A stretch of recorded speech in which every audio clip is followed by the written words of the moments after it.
11 na sila sa minority matapos ng formal ng lumundag dyan itong si Senator Zubiri at Senator JB Ejercito. Ayun, nako. Pero teka lang. So si JB Ejercito ay formal nang lumundag Sa patungo minority. sa minorya? Yes, base yun kanina dun sa pagtayo niya sa plenaryo. Una, gusto niya sanang ma-identify muna as independent, no? Manatili sa independent. Pero nang kausapin siya nitong si Senate President Cayetano doon sa plenary, magpapa-identify na siya doon sa minority bloc. Ayun, pero teka lang, bakit bigla nag-adjourn? Mar? Ayun nga dyan, no? Hindi natin malaman.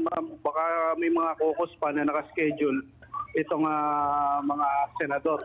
At naghihintay pa tayo ng posibleng panayam mula dito kay SP Cayetano patungkol dito sa mga agang adjournment nila ng sesyon ngayong araw. Marami kasing nangyari ngayon dyan kanina mula doon sa mga ugong na magkakaroon ng panibagong kudita, no? Hanggang dito sa tuloy ang pagko-convene ng impeachment court.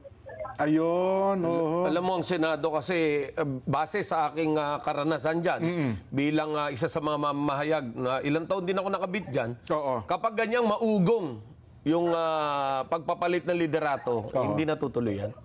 Ganon. Kapag Dapat sobrang tahimik, wala kang kamalay-malay, yun. bigla na lamang Bigla na pag-promotion. lang. Yes. Bigla na lahat ng yan. posisyon ay bakante. Ayun. Dahil napakabilis ng gapangan dyan at usapan. Pero totoo ba, Mar, na may mga pressure daw doon sa bagong majority ngayon na lumipat na minority? May mga ganyang higing-higing ba? Yun ang sinasabi kanina ni Senator Alan Peter Cayetano, no? May mga pananakot, meron din namang mga offer na mga posisyon yung nakakarating sa kanya, no, na alok dito sa mga miyembro ngayon ng majority bloc.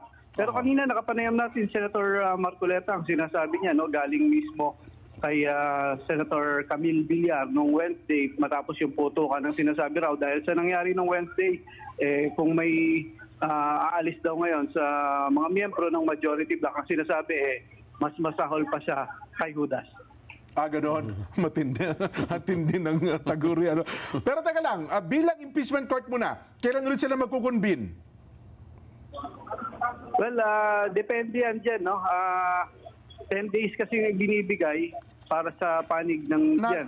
Another 5 days para sa magot naman ang prosecution panel, so another 1 week. So 3 weeks. Ganun na nga dyan. Pero kung calendar days dyan, kasama ang Sabado at Linggo dyan. Okay. So 15... pero teka lang, kailan ba ang sinidya adjournment? Kasi mag-adjourn na sila, di ba? Yes, dyan. Sa June 6 ang nakatakdang adjournment dito ng Senado. Depende yan.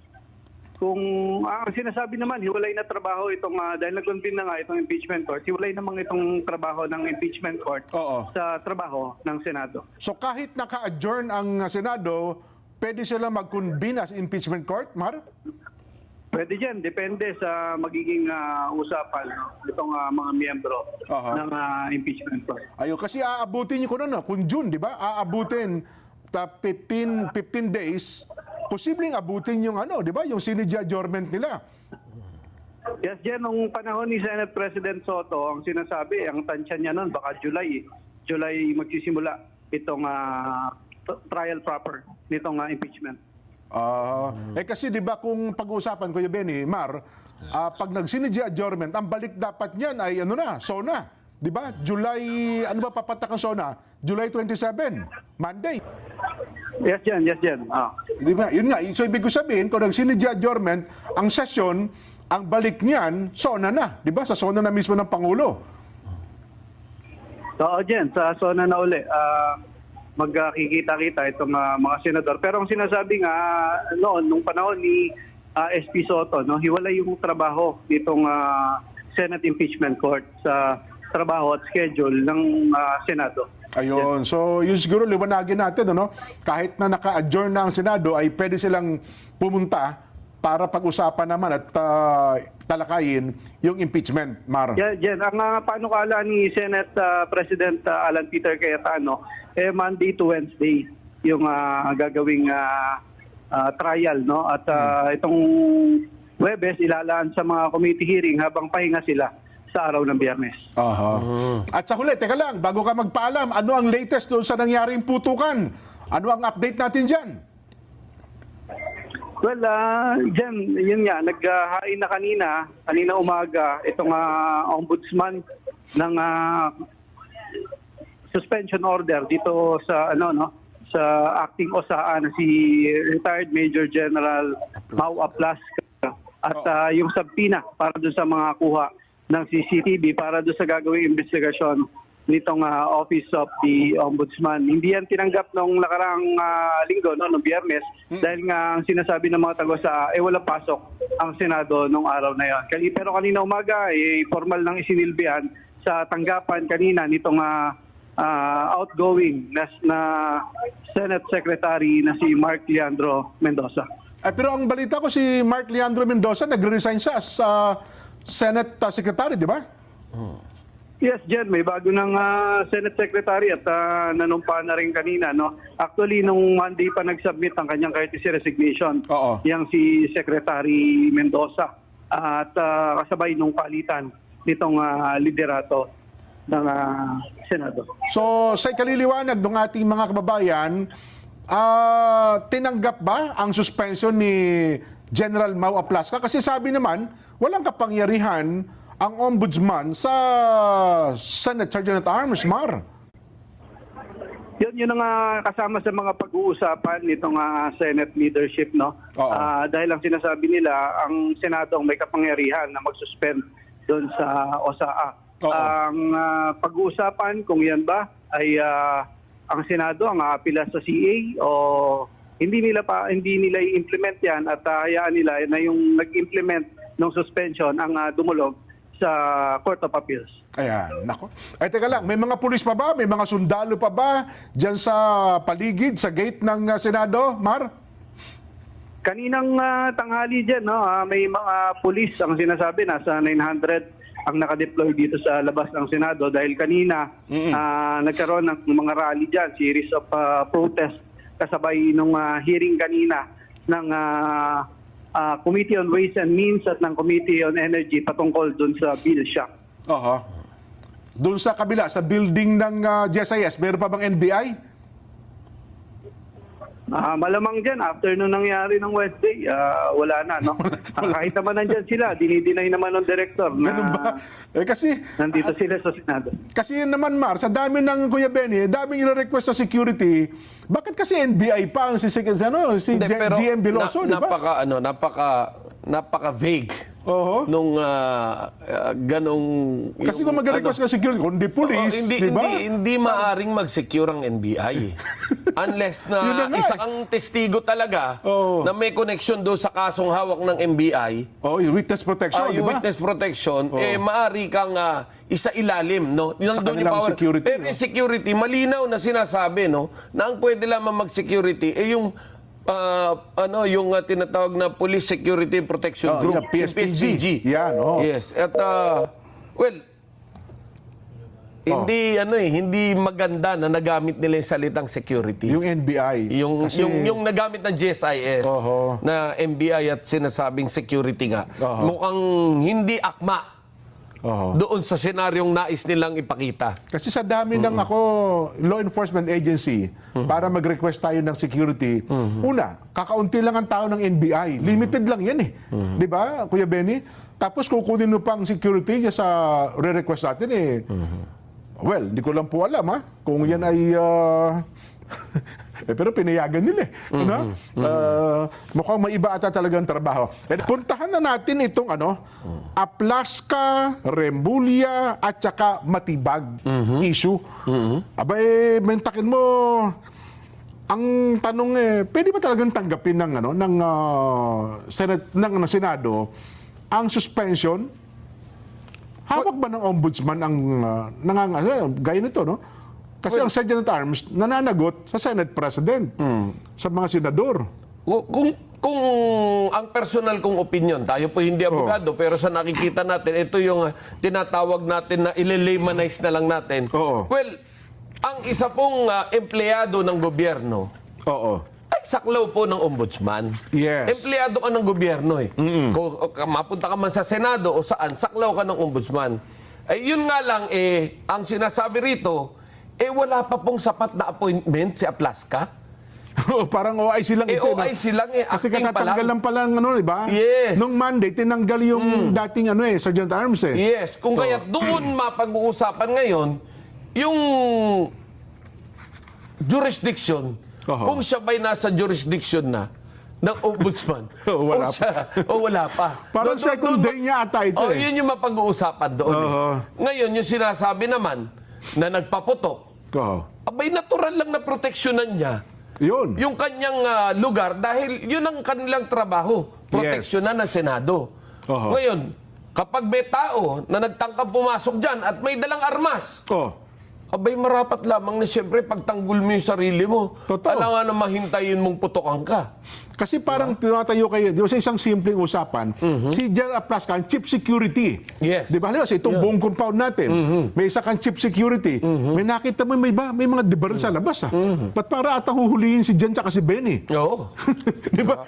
Siyempre, bilang chief security, Nang walang koordinasyon. wala nga na, di ba? Dapat sana yung nagkaroon ng koordinasyon. Naaapa kami dyan sa pinto nyo. Ha? Yan. Or nagkaroon ng alam niyo ho, sa simple ito eh.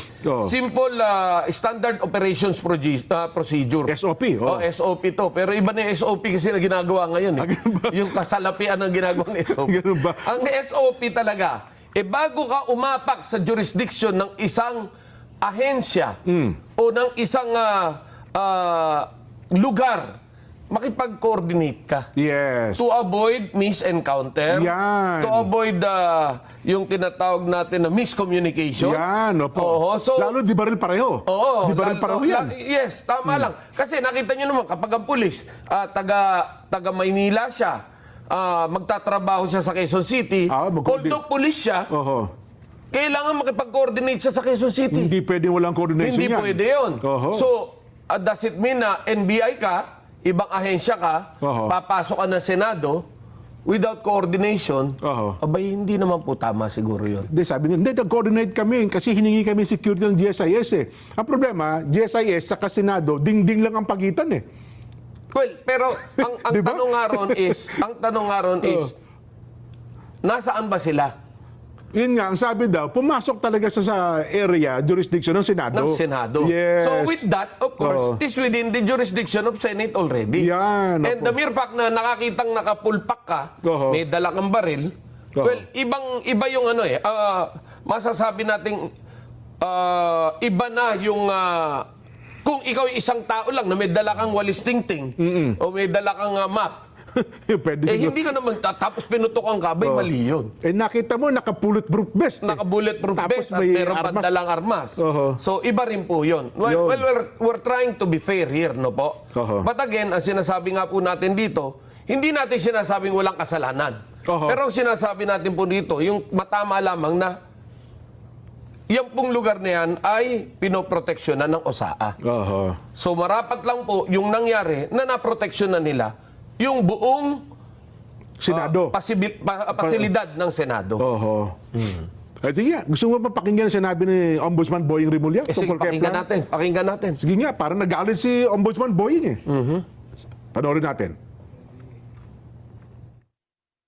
Ombudsman Boying Rimulya.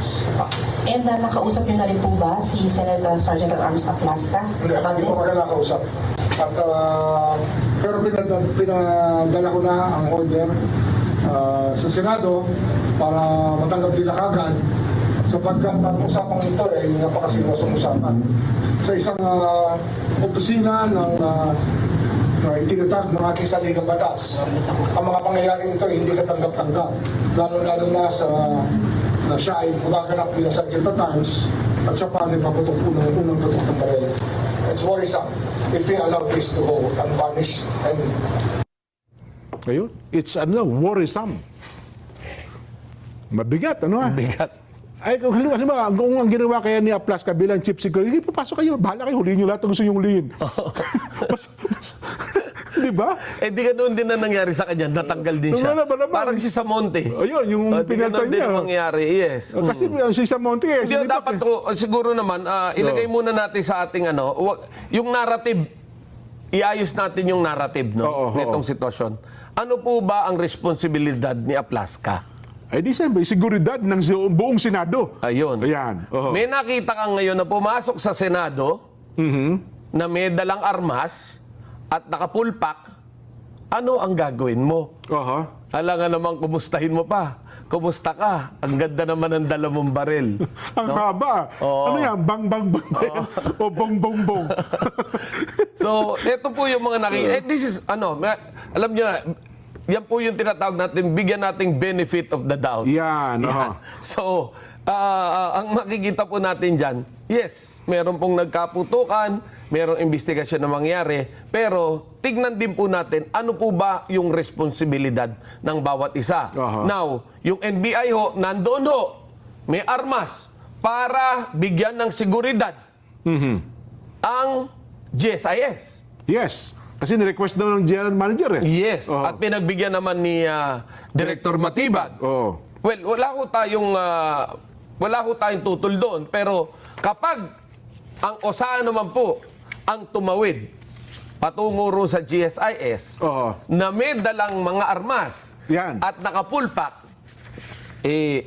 siguro'y ganun din naman ang mangyayari. Malamang, kung ako yung chief security ng GSIS, sino kayo? Di ba? Papasok kami dyan. Magpapaputok din ako dyan. Di ba? Kahit pa sabihin mong, anong ginawa mo bilang chief security? Di ba? Pinapasok mo. Hindi, pinapasok ko po kasi armado eh. May sapa ka ata. Alam niyo, bibigyan ko kayo ng sample Diba? dyan, ha? Bibigyan ko kayo sample ng pangyayaring yan. Nakita niyo yung pangyayari sa Resorts World? Ayan, oo. Na may pumasok, na may dalang armas. Ayan, tama ka. At ang ginawa ng gwardya, dahil sa iniwasan nitong magpaputok, ang nangyari nakapasok ito at ang dami pang namatay. Sinunog yung Resort World, ang daming nasuffocate na matay. Would you imagine, ganun ba ang gagawin natin at hihintayin natin na pasukin yung Senado at hindi mo bigyan na warning shot para umatras? Nako. So, yun yung mga dapat natin tingnan ditong anggulo. Well, we're not trying to justify na tama yung pagpapaputok, ha? But what we're trying to say is, bakit nagkaputukan? Yan. Under attack bang Senado? Well, Yan ang naging tanong kay Senate President Alan Cayetano. Ito ang kanya naging sagot. Under attack ho ba ang Senado, Mr. Senate President? Panoorin natin. Is it not an attack? Sorry but I don't think there's any question. The Senate is under attack. Was under attack. All of you, your lives were in danger last night. So I know it's your job to ask a question, but you... Ayun. Kung tatanungin naman si Auntie Claire. Auntie Claire, under attack ba ang Senado? Panoorin natin. Was it under attack? It was not. The Senate was not under attack. You can see that from the news, not only from the statements of the NBI and PNP. It was only the statement made by Senator Alan Cayetano. So as far as we are concerned, as far as the government is concerned, Senate was never under attack. Yun ang... dapat may ganun din siya. para tumablaman lang. Ayun. Di, ganun talaga. Ang gulo. Sakit sa ulo. Di, ipaubaya natin sa ating taga-subaybay, Kuya Benny. Alam mo naman dito sa atin, benefit of the doubt. Nilalatag lamang natin. Binigay naman natin yung balancing pahayag tungkol sa insidenteng ito. Sabi naman ni General Pasca sa kanyang paliwanag, nakita ko, may sundalo eh. Tapos nagtanong ako, sabi namin, sa ito, sabi, ibaba yung inyong mga barel. Hindi nagbaba daw ng barel, pinaputokan niya. Nung pumutok, gumanti naman ng putok yung kabilang panig, di ba? Kaya nga ang daming bala ang nakita doon po sa Senado. Well, aminado naman si General Pasca, siya talagang una nagpaputok. Kasi nga, pinapababa niya ang barel nung mga tauhan ng NBI, hindi nagbaba ng barel bilang isang chief security Gamitin natin salitang Chief Security at Sergeant at Arms, obligasyon niya na gawin daw po yung kanyang ginawa. Yes. Yeah. And